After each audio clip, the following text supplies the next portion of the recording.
It is 2026. You arrive in Las Vegas after years away. The city still looks glamorous. The Strip is glowing. The skyline feels familiar. When you walk into the Bellagio, the botanical garden is packed, even at 1 in the morning on a Friday night. Standing there, you remember the last time you were here. You remember listening to music on the Strip, watching the fountain show with someone you loved, feeling like the night could stretch forever. Everything looks the same. Nothing feels broken. At first. As the trip goes on, small things start to feel off. You notice more slot machines and fewer table games.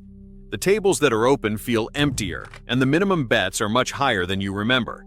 A blackjack table that used to start at $5 or $10 now starts at $25. When you finally find a cheaper table, you notice something else. Blackjack used to pay $3 to $2.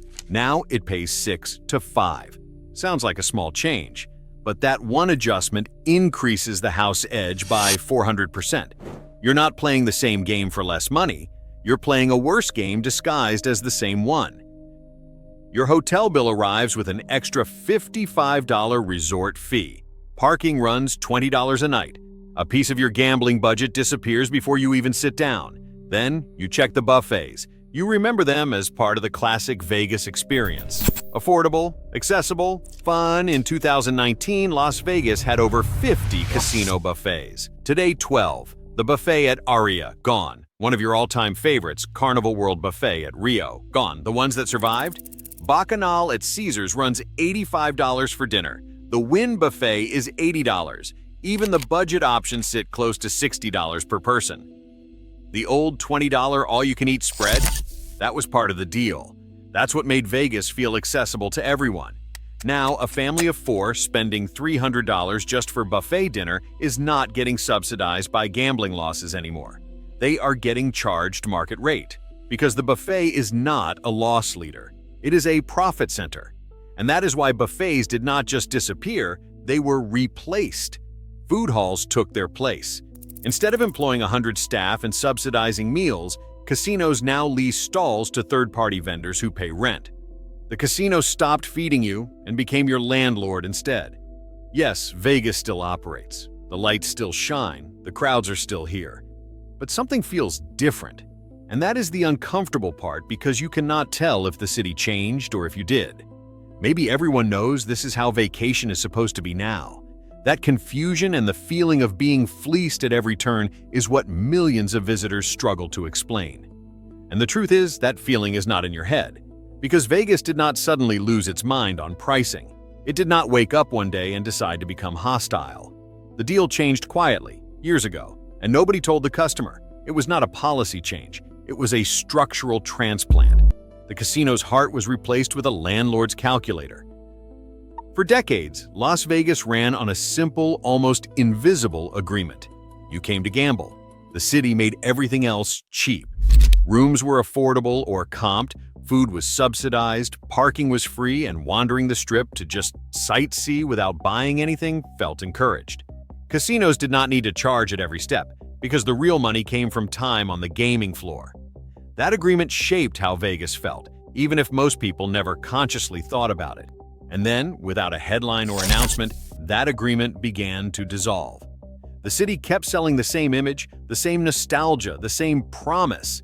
But underneath it, the economics were shifting. That is where the misunderstanding began. But to understand how it happened, you need to know about a transaction that changed everything. By fiscal year 2024, gambling was no longer the primary moneymaker on the Las Vegas Strip. Hotel rooms had taken that spot. Rooms generated about 34% of Strip income, roughly $7 billion. Gaming brought in 26%, about $5.3 billion, within a total revenue pool of $20 billion across major Strip properties. That single change explains more than almost anything else. When gambling pays for the city, everything else exists to support it. When rooms pay for the city, everything else becomes a product. Suddenly, the goal isn't to keep you playing as long as possible. The goal is to monetize every part of the stay. And that's when the experience starts to feel tighter. But how do hotel rooms become the key income driver? Do people just stop gambling? What changed? There was a year when the deal quietly died. That year was 2015. In 2015, MGM announced plans to separate its real estate into a new structure. By April 2016, MGM Growth Properties launched as a real estate investment trust, turning casino operators into tenants on land they once owned. That model did not stay isolated. In January 2020, the real estate beneath MGM Grand and Mandalay Bay sold for $4.6 billion to a joint venture involving Blackstone.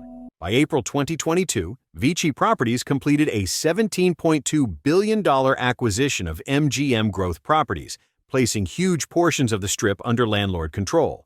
From a visitor's point of view, nothing looked different. Everything works the same on the surface. Behind the scenes, casinos now owe fixed rent every month, no matter how much they make that week. Casinos stopped being the house and became tenants inside their own building, and fixed rent changes behavior. In June 2016, MGM rolled out paid parking at several Strip properties, ending something Vegas had treated as untouchable for decades. Local coverage described it as the end of an era, and that reaction made sense. Parking wasn't about the money, it was about the signal. Once something that fundamental became a revenue line, the door opened wide for other changes. By 2025, resort fees on the Strip commonly ran between $45 to $55 per night. Extra fees per night became the norm, including parking fees for staying guests. The casinos didn't get greedy, they got rent obligations. Some customers got upset at the high pricing and decided not to come back. So fewer visitors should equal less revenue, and casinos will be forced to lower the prices, right? Here's where the story becomes confusing. Vegas never emptied out. People complain about the pricing, but they still come to visit. In 2019, about 42.5 million people visited Las Vegas. The pandemic hit in 2020, and visitation plummeted to 19 million. Then came the bounce back. 2022 saw 38.8 million visitors. 2023 reached 40.8 million. By 2024, visitation climbed to roughly 41.7 million, with hotel occupancy averaging about 83.6% and room rates topping $193 per night. The industry had a name for it: revenge travel. After years of lockdowns and restrictions, people were desperate to get out, to travel, to experience things again. They would pay whatever it cost. Vegas raised prices. People kept coming anyway. By the numbers, the city looked healthy, thriving even, but revenge travel does not last forever. Then October 2025 arrived. Visitor volume fell about 4.4% compared to the year before. That marked the 10th consecutive month of declining visitation. Not a bad summer, not a slow quarter, 10 straight months. Room rates slipped by about 6%. Hotel occupancy dropped. Visitor spending outside casinos fell. The revenge travel bubble had burst. Underneath it, the real numbers showed through. But here's what's shocking. During that same month, Las Vegas Strip gaming revenue rose more than 8%. And there is one number that tells the whole story. Baccarat revenue jumped 69%, not 6.9%. In October 2025 alone, Baccarat pulled in roughly $116 million, driven by fewer than 500 high rollers, while more than 3 million regular visitors spent less. That is not tourism. That is a handful of people betting six figures per hand. One Baccarat table with a high roller generates more profit in an hour than 20 blackjack tables full of tourists do all day. Fewer people, more money. That is not collapse. That is concentration. Vegas had been masking the shift with revenge travel demand. When that artificial boost faded, the strategy became undeniable. They had learned the math and redesigned the city around it. Casinos had discovered that high-end customers can generate far more profit and much more efficiently than average visitors. So they catered to the luxury market more and more. That is when Vegas became a premium, exclusive playground. No memo was given to the average Vegas lover who still thinks the city is designed to be the adult playground, the escape mechanism for everyone. Old-timers feel stiffed because they remember a Vegas where gambling losses paid for everything else. Parking, food, and rooms felt like part of the deal. Newcomers feel shocked because they arrive expecting a value-driven playground and instead encounter a luxury hospitality system with premium pricing layered everywhere. Both reactions make sense. Neither group was told the rules have changed. Inside the resorts, all operations have quietly adjusted to match the new math. In fiscal year 2024, Strip properties employed about 85,000 workers across gaming, rooms, food, beverage, and operations. That scale sounds massive, but staffing now prioritizes efficiency over indulgence. Service feels thinner because it is thinner. Wandering without purchase feels discouraged because every space has to justify itself. Even crowd patterns shifted. Conventions still drive volume, but they compress congestion into tighter windows.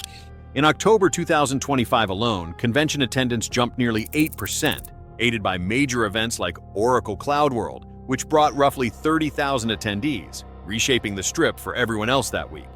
Vegas did not stop being busy, it stopped being loose. Then came the moment many visitors could not ignore.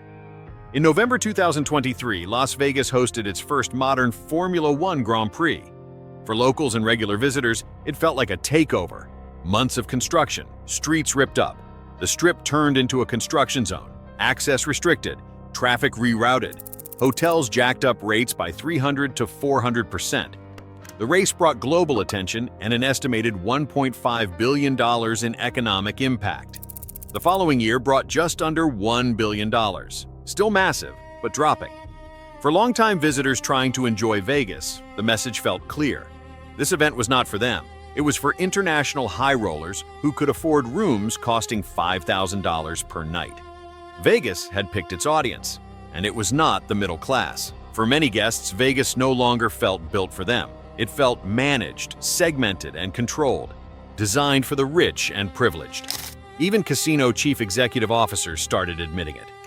In October 2025, Caesars chief executive officer Tom Reeg said, "I do not discount that there are areas in our business and in Las Vegas that might have gotten over their skis pricing-wise." MGM Chief Executive Officer Bill Hornbuckle said, "Las Vegas has to be more sensitive regarding pricing and economic conditions. They are not denying it. They are just explaining why they did it."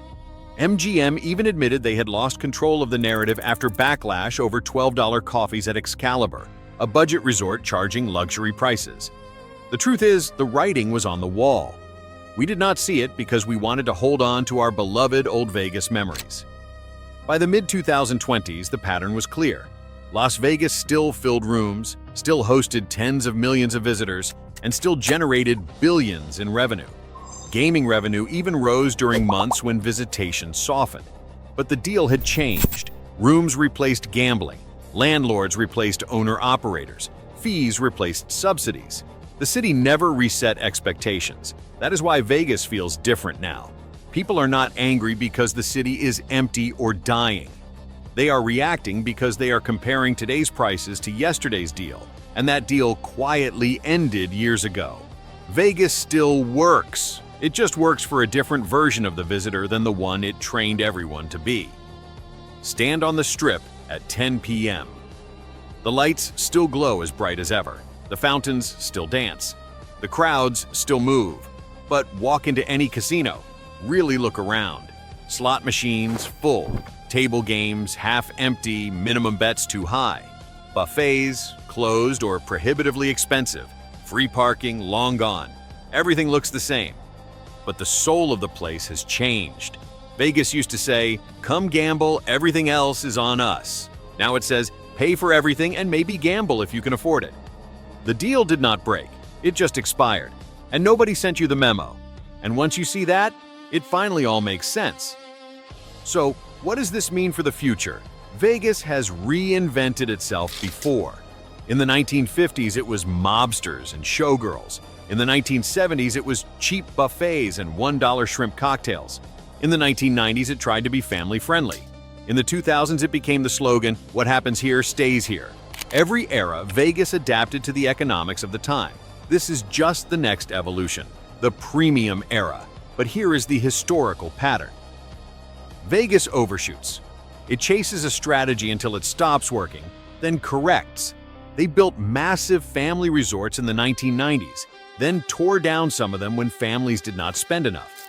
They built ultra-luxury in the 2000s, then nearly went bankrupt in the recession. Right now, they are betting everything on the high end.